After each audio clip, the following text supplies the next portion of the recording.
नमस्कार बच्चों, स्वागत है आप सभी का Shri Shyam group of education के यूट्यूब चैनल पर। मैं विकास शर्मा आपको प्लस 2 की फिजिक्स करवा रहा हूँ और इसके अंदर अपने साइक्लोट्रॉन जो अपना टॉपिक है उसके बारे में पढ़ रहे थे। तो साइक्लोट्रॉन क्या होता है, साइक्लोट्रॉन का सिद्धांत, साइक्लोट्रॉन की कार्यविधि, ये सारी बातें और गणितीय विवेचना भी हम लोग साइक्लोट्रॉन की पढ़ चुके हैं। आज अपने सिर्फ दो बातें करेंगे साइक्लोट्रॉन की। एक तो अपने पढ़ेंगे इसमें साइक्लोट्रॉन की सीमा बंधन, साइक्लोट्रॉन के सीमा बंधन, और एक अपने इसमें पढ़ेंगे साइक्लोट्रॉन के उपयोग। तो आज अपने सिर्फ ये दो टॉपिक इसके अंदर पढ़ने वाले हैं। तो सबसे पहले अपने इसके अंदर पढ़ते हैं साइक्लोट्रॉन के सीमा बंधन। तो साइक्लोट्रॉन से अपने क्या नहीं कर सकते ये देखिए। तो साइक्लोट्रॉन की सहायता से एक तो अपने जो केवल आपके पास में बाहरी धनावेशित कण है, जो आपके पास में क्या है, सिर्फ बाहरी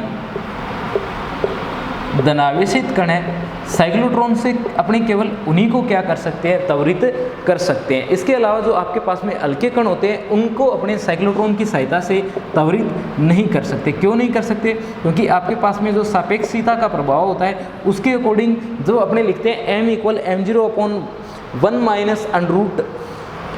(v²/c²) जो अपने लिखते हैं, इसके अकॉर्डिंग द्रव्यमान जो है उसमें क्या हो जाती है, वृद्धि हो जाती है। यहाँ m0 आप लोगों ने जो लिख रखा है ये m0 कण का विराम द्रव्यमान है, v वेग है और c जो है वो किसका वेग है, प्रकाश का वेग है। तो इस फॉर्मूले के अकॉर्डिंग कण जो है उसके द्रव्यमान में क्या आ जाता है, परिवर्तन आ जाता है। इसलिए अपने जो हल्के कण होते हैं उन्हें क्या नहीं कर सकते, त्वरित नहीं कर सकते। तो एक तो आप इसके अंदर याद रखोगे कि इलेक्ट्रॉन जो होता है,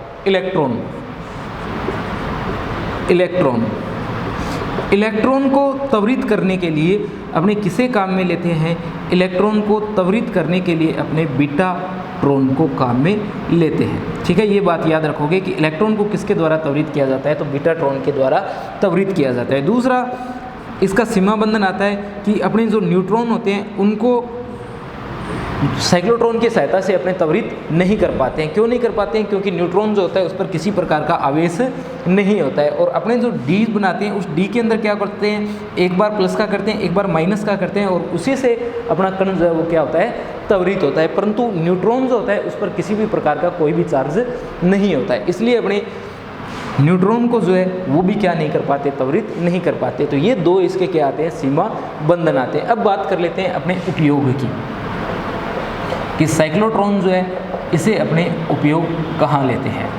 एक तो साइक्लोट्रॉन जो होता है इसे अपने जो आपके पास में कण है उनको त्वरित करने के लिए काम में लिया जाता है, और वो त्वरित कण जो है उनका उपयोग अपने कहाँ करते हैं, तो उन त्वरित कणों का उपयोग अपने किया जाता है नाभिकीय विखंडन में। जो आपके पास में नाभिकीय विखंडन होता है उस नाभिकीय विखंडन में अपने किसे काम में लेते हैं, तो नाभिकीय विखंडन में अपने जो त्वरित कण होते हैं उन त्वरित कणों की जरूरत पड़ती है। और वो त्वरित कण अपने कहाँ से प्राप्त करते हैं, तो वो त्वरित कण जो अपने साइक्लोट्रॉन की सहायता से प्राप्त कर सकते हैं। दूसरा अपने जो रेडियो एक्टिव समस्थानिक है उनको उत्पन्न करने के लिए भी साइक्लोट्रॉन जो है उसे काम में लिया जाता है। ठीक है, जो आपके पास में रेडियो एक्टिव समस्थानिक है उन समस्थानिकों को प्राप्त करने के लिए भी अपने क्या किया जाता है, त्वरित कणों की आवश्यकता पड़ती है। और वो त्वरित कण जो है वो अपने कहाँ से मिलते हैं, साइक्लोट्रॉन से प्राप्त कर सकते हैं। इसके अलावा जब आपको नए पदार्थ संश्लेषित करने हो, ठीक है, जब आपको नए पदार्थ संश्लेषित करने हो यानी एक के अंदर दूसरे को भेजना हो, तो उसमें भी अपने क्या करते हैं, साइक्लोट्रॉन को काम में लेते हैं और उसकी सहायता से अपने क्या करते हैं, नए ठोस पदार्थों को संश्लेषित कर सकते हैं। तो इसी के साथ अपना साइक्लोट्रॉन जो है वो कंप्लीट हो जाता है और नया टॉपिक अपने शुरू करते हैं। उस टॉपिक का नाम है चुंबकीय क्षेत्र में धारावाही चालक पर बल।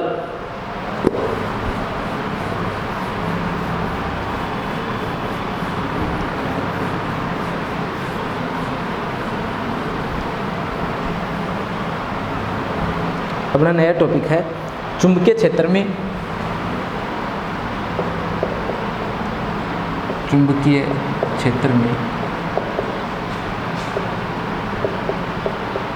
धारावाही चालक का बल।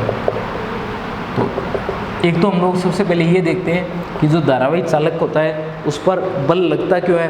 तो आपको पता है कि जो चुंबकीय क्षेत्र होता है, चुंबकीय क्षेत्र में जब कोई गतिशील आवेश गति करता है तो उस गतिशील आवेश पर चुंबकीय क्षेत्र के कारण क्या लगता है? एक बल लगता है। ये आप सभी जानते हो, मैंने आपको बताया भी था जब 7वां चैप्टर ये अपने शुरू कर रहे थे तो उसमें मैंने आपको बताया था शुरुआत में कि जब कोई आवेश चुंबकीय क्षेत्र के अंदर गति करता है तो चुंबकीय क्षेत्र के कारण उस पर क्या लगता है? एक बल लगता है। ठीक है, और यहाँ की यदि अपनी बात करें कि धारावाही चालक जो है उसमें बल क्यों लगता है, तो इसकी वजह ये है कि जो धारावाही चालक है उसके अंदर आवेश वाहक क्या करते हैं? गति करते हैं। जैसे इलेक्ट्रॉन यदि अपने मान करके चलें, चालक में इलेक्ट्रॉन लेते हैं तो इलेक्ट्रॉन लगातार क्या करते रहते हैं? गति करते रहते हैं। ठीक है, यानी आवेश क्या करता है? लगातार गति करता है। अब जब वो आवेश चुंबकीय क्षेत्र में गति करेगा तो उस पर भी क्या लगेगा? एक बल लगेगा। उस बल का मान अपने को क्या करना है? ज्ञात करना है। तो सबसे पहले अपने क्या करते हैं, इसके अंदर एक धारावाही चालक मान लेते हैं जो चुंबकीय क्षेत्र के साथ में कितना कोण बनाते हुए रखा गया है? जो चुंबकीय क्षेत्र के साथ में थीटा कोण बनाते हुए रखा गया है। ठीक है, तो अपने सबसे पहले क्या कर लेते हैं, इसमें मान लेते हैं कि इस तरीके से आपके पास में क्या है? कोई एक धारावाही चालक तार है और ये चालक तार जो है ये चुंबकीय क्षेत्र के साथ में कितना कोण बनाते हुए रखा गया है? तो ये चुंबकीय क्षेत्र के साथ में थीटा कोण बनाते हुए रखा गया है। ये कोण कितना है? चुंबकीय क्षेत्र के साथ में जो बन रहा है ये कोण है इसका थीटा, और चुंबकीय क्षेत्र जो है वो कितना है? बी वेक्टर है। चुंबकीय क्षेत्र कितना है? बी वेक्टर है, और चुंबकीय क्षेत्र के साथ में कितना कोण बना रहा है? ये थीटा कोण बना रहा है। इस चालक की लंबाई जो है वो कितनी है? कैपिटल एल है, और इसके अनुप्रस्थ काट का क्षेत्रफल जो है वो कितना मान लेते हैं? कैपिटल ए मान लेते हैं, और बी वेक्टर चुंबकीय क्षेत्र के अंदर अपने ये रखा गया है। तो देखिए इसके अंदर अपने एक तो हम लोग ले रहे हैं चुंबकीय क्षेत्र बी वेक्टर, और इस चुंबकीय क्षेत्र के साथ में थीटा कोण बनाते हुए क्या किया गया है? अपने इस चालक को रखा गया है। ये चालक चुंबकीय क्षेत्र के साथ में कितना कोण बना रहा है? थीटा कोण बना रहा है, और इस तरीके से इसमें क्या प्रवाहित हो रही है? धारा आई प्रवाहित हो रही है। तो देखिए इसके एकांक आयतन में आवेश वाहकों की संख्या कितनी मान लेते हैं? स्मॉल एन मान लेते हैं कि इसके एकांक आयतन में जो आपके पास में आवेश वाहक है उनकी संख्या कितनी है? स्मॉल एन है। तो इसका यदि आप लोग आयतन देखो तो इसका आयतन कितना होगा? ए एल होगा। जो चालक तार है इसका आयतन कितना होगा? ए एल होगा। ए इसके अनुप्रस्थ काट का क्षेत्रफल है, एल जो है वो क्या है? इस चालक की लंबाई है। तो ए और एल को मल्टीप्लाई करोगे तो उससे आपको आयतन मिलेगा, और एन से जब आप लोग इसे मल्टीप्लाई करोगे तब आपको इसके जो ए एल आयतन है उसके अंदर आवेश वाहकों की संख्या मिलेगी। एक जो आवेश वाहक है उस पर आवेश कितना है? तो उस पर आवेश ई होता है, आपको पता है। तो यहाँ से जो आवेश क्यू का मान आएगा, इस क्यू का मान कितना आएगा? ये आएगा एन ए एल ई। ठीक है, और यदि I का मान ज्ञात करें तो I बराबर होता है Q अपॉन टी के। किसके? Q अपॉन टी के, यानी एन ए एल ई बटा टी। एल बटा टी जो है इसे अपने लिखते हैं अपॉन वेग। इसे क्या लिखते हैं? अपॉन वेग लिखते हैं। तो I किसके बराबर? एन ए ई, और इसे मैं लिख देता हूँ वी डी। क्या लिख दिया? We D. समीकरण नंबर लगा देते हैं 1 और 2। तो आपके पास में जो I है उस I का मान कितना है? I का मान है N A E V D. आप लोगों को याद होगा 5वें चैप्टर के अंदर जब अपने पढ़ रहे थे तो हम लोगों ने संबंध व्युत्पन्न किया था किसके मध्य? धारा और अपवन वेग के मध्य। तो वहाँ से आप लोग इसे और पढ़ सकते हो डिटेल में अगर पढ़ना चाहो। तो I किसके बराबर होता है? N A E V D के बराबर होता है। आगे देखिए, अब जब लोरेंज बल का सूत्र होता है उस लोरेंज बल के सूत्र को यहाँ आरोपित करें किसके लिए? चुंबकीय क्षेत्र के लिए, सिर्फ चुंबकीय क्षेत्र के लिए यदि उसे अपने लिखते हैं तो वो किसके बराबर होता है? वो बराबर होता है F vector equal Q V cross B. किसके बराबर होता है? F equal Q V cross B. V की जगह मैंने लिख दिया वी डी, यानी अपवन वेग। क्यू का मान यदि इसमें अपने रख दें, पहले इसे खोल लेते हैं, ये बनेगा F equal Q V B sine theta. कितना बना? F equal Q V B sine theta बना। तो ये आता है एफ इक्वल क्यू का मान देखिए कितना है? क्यू इक्वल कितना है? क्यू इक्वल है N N A L E और गुणा V D B sine theta. कितना है? N A L E V D B sine theta. और आई की जगह क्या लिखा? जहाँ आपने लिखा गया है NaEVD, NaEVD, उसकी जगह अपने क्या लिख सकते हैं, I लिख सकते हैं। तो अपने लिख देते हैं F इक्वल I, यहाँ से L और यहाँ से B और साइन थीटा। तो ये किसके बराबर, F equal ILB sign theta. और सदिश रूप में आप लोग लिख सकते हो F vector equal IL cross B। क्या लिख सकते हो, I इक्वल ये F vector equal IL vector cross B vector, ठीक है। और इसकी दिशा आप लोग दक्षिणावर्ती पेच के नियम से ज्ञात कर सकते हो। दो सदिश राशियों का, जब दो राशि आपके पास में सदिश राशि है, उनका सदिश गुणनफल होता है, तो सदिश गुणनफल की दिशा दक्षिणावर्ती पेच के नियम से या मैक्सवेल कोर्कस्क्रू नियम से, या जो आप लोग बोलते हो कि मैक्सवेल का दक्षिणावर्ती पेच का जो नियम है, उसकी सहायता से आप लोग क्या कर सकते हो, ज्ञात कर सकते हो। तो इसकी दिशा कहाँ आएगी, F वेक्टर की दिशा आएगी L और B के तल के लंबवत बाहर की ओर। ये जो L है B है, इन दोनों के तल के लंबवत बाहर की ओर किसकी दिशा आएगी, F वेक्टर की दिशा आएगी। तो इस तरीके से आप लोग क्या कर सकते हो, F वेक्टर की दिशा लगा सकते हो, ठीक है। तो F वेक्टर अपना किसके बराबर है, ये अपना IL vector cross B vector के बराबर है। आगे बढ़ते हैं अपने इसके अंदर और स्पेशल केस देख लेते हैं। एक तो थीटा का मान 0 डिग्री हो तब क्या होगा, और एक जब थीटा का मान कितना हो, 90 डिग्री हो तब क्या होगा। तो इस समीकरण में लगा देते हैं अपने स्पेशल केस फर्स्ट में देखिए, यदि थीटा का मान कितना डिग्री हो, 0 डिग्री हो, थीटा 0 तो साइन 0 कितना, 0, साइन 0 कितना, 0, तो F किसके बराबर, 0 के बराबर। यानी थीटा इक्वल जब 0 होगा तो कण पर लगने वाले बल का मान कितना होगा, 0 होगा। थीटा 0 होने का मतलब क्या हुआ, थीटा 0 होने का मतलब हुआ कि तार की लंबाई के अनुदिश यदि वेग, यानी V और L और B जो है, ये दोनों क्या कर रहे हैं, एक ही दिशा में। जो तार है उसे कहाँ रखा गया है, उसकी लंबाई को चुंबकीय क्षेत्र के अनुदिश रखा गया है। उसकी लंबाई को चुंबकीय क्षेत्र के अनुदिश जब रखते हो तो लगने वाले बल का मान कितना आता है, 0 आता है। F इक्वल कितना आता है, 0 आता है। सेकंड केस देखिए, जब थीटा इक्वल 90 डिग्री हो, जब थीटा इक्वल कितना हो, 90 डिग्री हो, तो साइन 90 का मान कितना आ जाता है, तब साइन 90 का मान जो है वो 1 आ जाता है। यानी तब साइन 90 कितना आ जाता है, 1 आ जाता है। और लगने वाला बल F जो है ये क्या आता है, मैक्सिमम आता है, अधिकतम आता है, और किसके बराबर आता है, ILB के बराबर आता है, ठीक है। इसमें जो बल लग रहा है वो अधिकतम लगेगा, और कितना लगेगा, F इक्वल ILB लगेगा, ठीक है। अब देखिए, धारावाही चालक पर बल की दिशा ज्ञात करने के कुछ एक नियम दिए गए।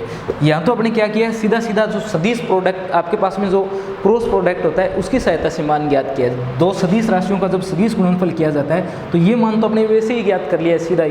तो इसके लिए तो आपको नियम वगैरह नए पढ़ने की जरूरत ही नहीं है। ये तो आप लोग जो मैथ में पढ़ते हैं सदिश गुणनफल का नियम, उसकी सहायता से भी ज्ञात कर सकते हैं। पर चुंबकीय क्षेत्र के अंदर लगने वाले बल के लिए आपके पास में 2 नियम और भी आते हैं। एक तो आता है आपके पास में मैक्सवेल के बाएं हाथ का नियम, और एक आता है दाहिने हाथ की हथेली का नियम। देखिए,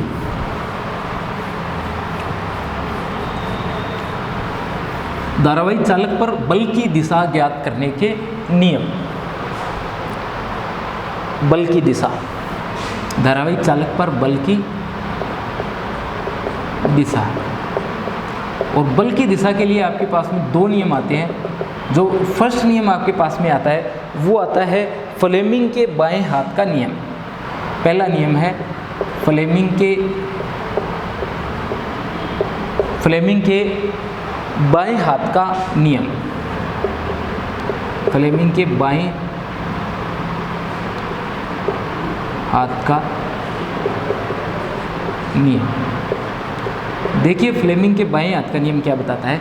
फ्लेमिंग के बाएं हाथ का नियम अपने को बताता है कि यदि अपने बाएं हाथ का जो आपका जो बायां हाथ है उसे आप लोग इस तरीके से फैलाओ कि आपका अंगूठा, तर्जनी और मध्यमा तीनों क्या रहे, एक दूसरे के लंबवत रहे। यानी बाएं हाथ को क्या करना है, इस तरीके से फैलाना है कि ये तीनों क्या रहे, एक दूसरे के लंबवत रहे। तो इस अवस्था के अंदर आपकी ये जो तर्जनी है, तर्जनी किसे व्यक्त करेगी,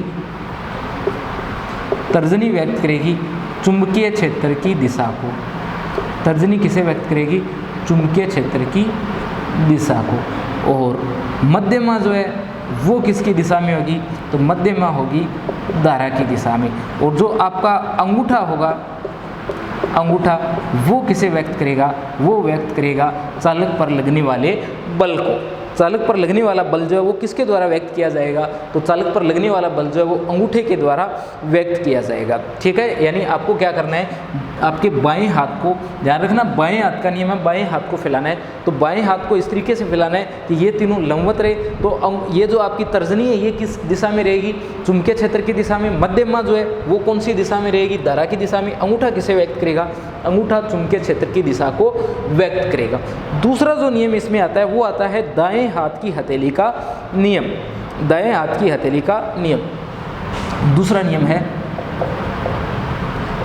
दाएं हाथ की हथेली का नियम।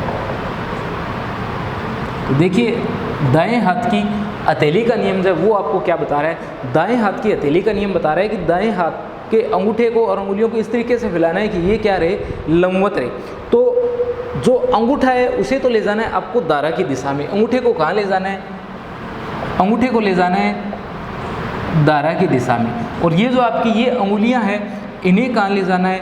इन्हें ले जाना है आपको चुंबकीय क्षेत्र की दिशा में। ठीक है, ये जो फैली हुई अंगुलियां हैं ये किसकी दिशा में रहनी चाहिए? चुंबकीय क्षेत्र की दिशा में रहनी चाहिए। जिस दिशा के अंदर हथेली अपनी जाएगी, यानी हथेली के तल के लंबवत बाहर की ओर किसकी दिशा होगी? बल की दिशा होगी। ठीक है, आगे अपने जब काम में लेंगे ये और समझ में आ जाएंगे आपके। तो इस तरीके से इसे फैलाना है। अंगूठे को धारा की दिशा में रखो, अंगुलियां चुंबकीय क्षेत्र की दिशा में रहेगी। तो जिस दिशा के अंदर आपका ये बल लगेगा, या आप लोग बोल सकते हो हथेली के तल के लंबवत बाहर की ओर किसकी दिशा होगी? तो वो आपकी होगी बल की दिशा। तो ये दो नियम आपको काम में लेने होते हैं चुंबकीय क्षेत्र की दिशा के लिए। आगे बढ़ते हैं अपने और नया टॉपिक इसमें देखते हैं। वो अपना टॉपिक है दो समांतर धारावाही चालक तारों के मध्य बल।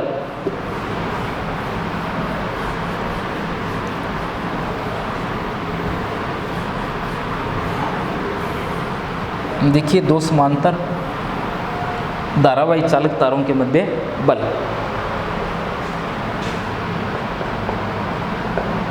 दो समांतर धारावाही चालक तारों के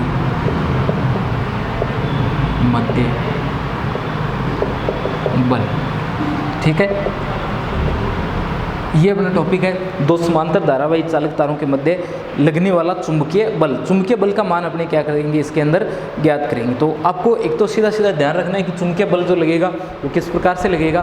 तो आप लोग दो बातें यहाँ ध्यान रखो। एक तो यदि दोनों तारों में, दो समांतर जो धारावाही चालक तार है उनकी दिशा यदि क्या है? समान है। ध्यान रखना है ये दोनों टॉपिक इंपॉर्टेंट है। एक तो जो अपने लास्ट टॉपिक पढ़ा है वो, और एक जो अपने पढ़ रहे हैं धारावाही चालक तारों के मध्य लगने वाला चुंबकीय बल। तो दो समांतर धारावाही चालक तार जो है यदि इनमें धारा समान दिशा में प्रवाहित हो रही, तो जब धारा इनमें समान दिशा में प्रवाहित होगी तब इनके मध्य जो बल लगेगा वो आकर्षण बल लगेगा। और जब धारा विपरीत दिशा में प्रवाहित होगी तब इनके मध्य जो बल लगेगा वो किस प्रकार का लगेगा? प्रतिकर्षण बल लगेगा। ठीक है, इस बात को अपने डायग्राम की सहायता से और समझेंगे। देखिए जैसे आपके पास में ये दो समांतर धारावाही चालक तार है, एक तो ये, एक ही है। ये दो समांतर धारावाही चालक तार है। इनके मध्य लगने वाले बल का मान आपको क्या करना है? ज्ञात करना है। ये P, Q, R और S। जब अपने कैलकुलेशन करेंगे तो इस डायग्राम को काम में ले लेंगे। तो बना देता हूँ मैं इसे।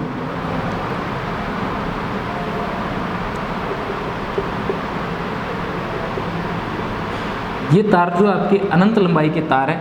ठीक है, इसे मैं डायग्राम फर्स्ट लिख देता हूँ, डायग्राम। और धारा की दिशा दोनों में क्या है? समान है। I1 और I2 दोनों में जो धारा प्रवाहित हो रही है उनकी दिशा क्या है? समान है। नेक्स्ट डायग्राम में देखिए अपने क्या करते हैं।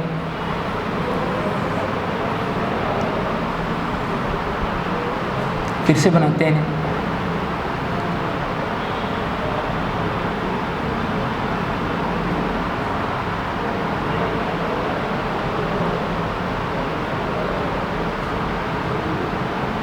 ये P, ये Q, ये R, ये S। और इसमें धारा इस तरीके से प्रवाहित हो रही है, इसमें धारा जो है इस तरीके से प्रवाहित हो रही है। ठीक है, इसे मैं लिख देता हूँ बैक। तो ये तो धारा जब विपरीत दिशा में हो तब है, और ये जब दोनों में धारा जो है वो समान दिशा में हो तब है। एक तो इस बात का ध्यान रखना कि आप लोग जो पढ़ते आए हो, जैसे आवेश में आप लोग पढ़ते हो, वो बात यहाँ लागू मत करना भी समान में क्या होता है, विपरीत में क्या होता है, इनके नए नियम है, उनको ध्यान रखना। तो सबसे पहले अपने तार पी क्यू को लेते हैं। तार पी क्यू जो है इसके कारण उत्पन्न चुंबकीय क्षेत्र, इस तार के कारण यहाँ जो पॉइंट है उस पॉइंट पर उत्पन्न चुंबकीय क्षेत्र कैसे होगा। तो देखिए ये अंगूठा रखा आपने धारा की दिशा में, अंगुलियाँ जा रही है बोर्ड के तल के लंबवत अंदर की ओर, तो यहाँ क्या आएगा, यहाँ आएगा क्रॉस, यहाँ क्या आएगा, क्रॉस आएगा। क्रॉस के अकॉर्डिंग क्या होगी, यहाँ धारा प्रवाहित होगी। धारा के चिन्ह जो है मैं थोड़ी ऊपर बना देता हूँ। तो यहाँ धारा जो है वो किसके अकॉर्डिंग आएगी, क्रॉस के अकॉर्डिंग आएगी, अंदर की ओर आएगी। और चुंबकीय क्षेत्र की बात करें, चुंबकीय क्षेत्र जो क्रॉस के अकॉर्डिंग आएगा, और चुंबकीय क्षेत्र की दिशा क्या आएगी, अंदर की ओर आएगी, B1 की। तो B1 वेक्टर जो है आपका इस तार RS जो आपने बना रखा है इसके लिए कहाँ है, इसकी दिशा कागज के तल के लंबवत अंदर की ओर है। क्यों है, क्योंकि अंगूठा यहाँ रखा, अंगुलियाँ जा रही है तल के लंबवत अंदर की ओर, तो यहाँ क्या आएगा, क्रॉस आएगा। फिर अपने बात करते हैं इस तार की, तो अंगूठे को यहाँ रखो धारा की दिशा में, ये अंगुलियाँ कहाँ आ रही है, बोर्ड से बाहर की ओर आ रही है, तो जो दूसरा तार है उस पर क्या आएगा, डॉट आएगा। यहाँ क्या आएगा, डॉट आएगा। ये बाहर की ओर क्या आ रही है, आपका चुंबकीय क्षेत्र B2 की दिशा आ रही है। तो आपने B1 वेक्टर और B2 वेक्टर की दिशा निकाल ली है। ये जो दिशा आ रही है कहाँ आ रही है, कागज़ के तल के लंबवत अंदर की ओर आ रही है, और ये जो दिशा आ रही है कहाँ आ रही है, कागज़ के तल के लंबवत बाहर की ओर आ रही है। इसे सोल्व करें उससे पहले इसमें भी आपको बता देता हूँ चुंबकीय क्षेत्र की दिशा। तो आपने अंगूठे को यहाँ रखा और ये किस ओर जा रहा है, अंदर की ओर जा रहा है, तो इसमें क्या आएगा भाई, क्रॉस आएगा। क्या आएगा, क्रॉस आएगा। क्रॉस के अकॉर्डिंग क्या है, इसमें चुंबकीय क्षेत्र है, यानी B1 जो है वो किसके अकॉर्डिंग आ रहा है, इसमें क्रॉस के अकॉर्डिंग आ रहा है। दूसरे तार के लिए जब अपने बात करेंगे तो सबसे पहले अपने को यहाँ देखना पड़ेगा, अंगूठे को रखोगे धारा की दिशा में, अंगुलियाँ कहाँ आएगी, कागज़ के तल के लंबवत अंदर की ओर आएगी, तो दूसरे तार पर भी क्या आएगा, क्रॉस आएगा। तो दोनों तारों पर क्या आ गया, अपने यहाँ क्रॉस आ गया। ये जो दिशा है ये कौन सी है, ये दिशा आपके पास में B2 है। तो इस पर तो दोनों तारों में क्या है, क्रॉस है, और यहाँ इसमें क्रॉस है और इसमें क्या है, डॉट है। अब अपने बात करते हैं बल की, कि बल जो है वो किस प्रकार से लगेगा। तो बल के लिए मैंने आपको दो नियम बताए, एक तो फ्लेमिंग के बाएं हाथ का नियम और एक बताया आपको दाएं हाथ की हथेली का नियम। मैं दाएं हाथ की हथेली का नियम जो है वो काम में यहाँ ले रहा हूँ। तो सबसे पहले आप लोग रखोगे अंगूठे को किसकी दिशा में, धारा की दिशा में। तो अंगूठे को रखा अपनी धारा की दिशा में, अंगूठे को धारा की दिशा में रख दो। अंगुलियों को कहाँ भेज देना है, जिस ओर चुंबकीय क्षेत्र है। तो इस तरीके से लंबवत फैलाओगे अंगूठे को धारा की दिशा में, और अंगुलियाँ जाएगी बोर्ड के तल के लंबवत अंदर की ओर। बल कहाँ लगेगा, हथेली के इस ओर लगेगा। तो ये जो दिशा आएगी ये किसकी आएगी, लगने वाले बल F2 की दिशा आएगी। ठीक है, बल F2 की दिशा आएगी। आगे बढ़ते हैं अपने, अंगूठे को रखोगे धारा की दिशा में, अंगूठे को कहाँ रखा, धारा की दिशा में रखा। अंगुलियाँ किस ओर आनी चाहिए, चुंबकीय क्षेत्र की ओर आनी चाहिए। चुंबकीय क्षेत्र बाहर की ओर है, तो बल की जो दिशा आएगी वो कहाँ आएगी, इस ओर आएगी। ठीक है, तो ये जो दिशा आएगी किसकी आएगी, ये दिशा आएगी आपकी F1 की। देखो दोनों तार जो है वो क्या कर रहे हैं, एक दूसरे के पास आ रहे हैं, दोनों एक दूसरे के पास आ रहे हैं, यानी इनके मध्य क्या हो रहा है, आकर्षण हो रहा है। इनके मध्य क्या हो रहा है, आकर्षण हो रहा है। तो यहाँ से आपका पहला निष्कर्ष निकल करके आया था कि यदि दोनों तारों में धारा जो है समान दिशा में प्रवाहित हो रही हो, तो समान दिशा में जब धारा प्रवाहित होगी तब उनके मध्य क्या होता है, आकर्षण होता है। दूसरा निष्कर्ष देखिए, अपने सबसे पहले अंगूठे को रखना है धारा की दिशा में, अंगूठे को धारा की दिशा में, अंगुलियों को चुंबकीय क्षेत्र की दिशा में, और बल कहाँ लगेगा, बाहर की ओर लगेगा। ये जो बल लग रहा है इसकी दिशा क्या है, बाहर की ओर है। फिर आप क्या करोगे, इस ओर जाओगे, अंगूठे को रखोगे धारा की दिशा में, अंगुलियों को रखोगे चुंबकीय क्षेत्र की दिशा में, और बल जो लगेगा उसकी दिशा इस प्रकार से आ जाएगी। ठीक है, तो वीडियो को आराम से देख लेना, धीरे करके देख लेना, फिर से देख लेना, रिपीट करके देख लेना, समझ में आ जाएगा ये। तो यहाँ जो दिशा है वो क्या है, इस प्रकार से है कि दोनों तार एक दूसरे से दूर जा रहे हैं, यानी इनके मध्य क्या हो रहा है, इनके मध्य हो रहा है प्रतिकर्षण। आई बात समझ में, तो यहाँ प्रतिकर्षण हो रहा है और यहाँ क्या हो रहा है, आकर्षण हो रहा है। यदि धारा की दिशा विपरीत हो तब तो इनके मध्य क्या होता है, प्रतिकर्षण होता है, और जब धारा की दिशा समान होती है तब इनके मध्य क्या होता है, आकर्षण होता है। ये दो निष्कर्ष जो है ये हम लोगों ने इसके बता दिए हैं। ठीक है, आप लोग डायग्राम जो है इनके बनाना सीख लेना, दिशा एक बार फिर से वीडियो को पीछे करके देख लेना, आप लोग दिशा किस प्रकार से अपने इसकी ज्ञात की है। और टॉपिक को सोल्व करते हैं, टॉपिक को सोल्व करते हैं अपने, और देखते हैं कि चुंबकीय क्षेत्र और बल जो है उनके मान हम लोग किस प्रकार से ज्ञात करते हैं। तो दोनों में से किसी एक डायग्राम को अपने रखते हैं। इस डायग्राम को जैसे मैंने रख लिया, इसे हटा देता हूँ। आपको एग्जाम में दोनों डायग्राम बनाने हैं और दोनों के बारे में बताना है कि कब इनके मध्य आकर्षण हो रहा है, कब इनके मध्य प्रतिकर्षण हो रहा है। दोनों के मध्य जो दूरी है उसे मान लेता हूँ मैं कितनी है, r दूरी है। ठीक है, तो सबसे पहले अपने मानते हैं कि जो तार PQ है, तार PQ के अंदर प्रवाहित धारा I1 के कारण जो आपका जो RS तार है इसमें चुंबकीय क्षेत्र जो आ रहा है वो कितना आ रहा है, वो आ रहा है B1। कितना आ रहा है, B1 आ रहा है। और इसका मान किसके बराबर आएगा, μ0 I1/2πr आएगा। अनंत लंबाई के तार के कारण चुंबकीय क्षेत्र की तीव्रता कितनी होती है, तो वो होती है B1 बराबर μ0 I1/2πr। ठीक है, μ0 I1/2πr ये क्या होती है, दिशा होती है। यानी ये अपने पास में क्या है, ये अपने तार PQ में प्रवाहित धारा I1 के कारण तार RS के किसी भी बिंदु पर उत्पन्न चुंबकीय क्षेत्र का मान और दिशा इस डायग्राम के अकॉर्डिंग आ जाएगी। दिशा में आप लोग लिख दोगे, इसकी दिशा जो है वो चित्र में दर्शाए अनुसार आपको प्राप्त हो जाएगी। अब आप लोग क्या लिखोगे, अब आप लोग लिखोगे कि तार RS में प्रवाहित धारा I2 के कारण जो बल लगेगा वो कितना लगेगा, तो उस बल का मान आएगा F2 इक्वल, फॉर्मूला लिखता हूँ पहले, F इक्वल क्या लिखा था आपने, ILB sin थीटा लिखा था। धारा कितनी प्रवाहित हो रही है इस तार में, तो इस तार में धारा प्रवाहित हो रही है I2। कितनी धारा है, I2, तो क्या लिख दिया मैंने, F2 इक्वल I2, L की जगह L, चुंबकीय क्षेत्र कितना है, B1 है, और L और B के मध्य कोण कितना डिग्री है, तो थीटा का मान यहाँ कितना है, 90 डिग्री है। तो ये बना F2 equal I2 LB1। B1 का यदि मान रख दो तो देखिए कितना बनेगा, L को पहले लिख दिया मैंने, ये I2, और B1 देखिए कितना है, B1 है आपके पास में ये μ0 I1/2πr, यानी ये बनता है F2/L, इसे इस साइड ले आऊँ तो F2/L μ0 I1I2/2πr, ये फॉर्मूला आपके पास में बनता है F2/L μ0 I1I2/2πr। ये आपके पास में आ गया तार RS की इकाई लंबाई पर लगने वाला बल। ठीक है, जो इकाई लंबाई है तो उस पर कितना बल लगेगा उसका मान अपना ये आ जाता है, तार की इकाई लंबाई पर लगने वाला बल।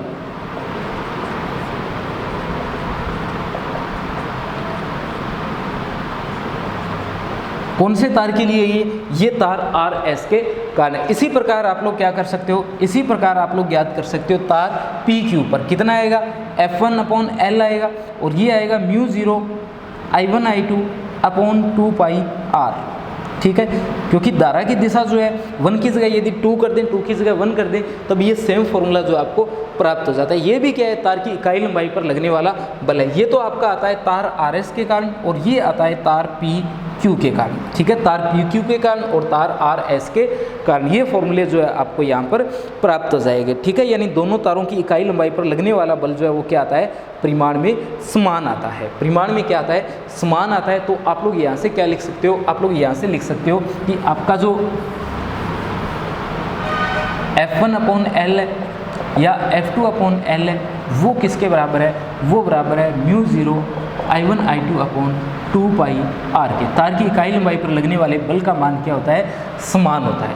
और दिशा आप लोग कहाँ से बता दोगे, इसकी दिशा आप लोग बता दोगे इसके डायग्राम से। तो इसमें हम लोग लिख देंगे कि तार की इकाई लंबाई पर लगने वाले बलों का मान समान होता है F1/L बराबर F2/L, और किसके बराबर, μ0 I1I2/2πr के बराबर। साथ में अपने लिख देंगे कि ये जो इकाई लंबाई पर बल लग रहा है, यदि इनकी दिशा ज्ञात की जाए तो इनकी दिशा हमें चित्र में दर्शाए अनुसार प्राप्त होती है। सबसे पहले आप लोग लिख दोगे डायग्राम फर्स्ट के लिए, और उसके बाद डायग्राम जो सेकंड बनाया था उसके लिए भी लिख दोगे, और बता दोगे कि यदि धारा समान दिशा में प्रवाहित हो रही है तब जो इनमें बल लगेगा वो इस प्रकार का होगा कि इनमें क्या हो, आकर्षण हो, और विपरीत दिशा में हो तब बल इस प्रकार का होगा कि इनके मध्य क्या हो, प्रतिकर्षण हो। और इसके बाद में हम लोग यहाँ पर जो मानक एम्पियर है उस मानक एम्पियर की परिभाषा लिखेंगे।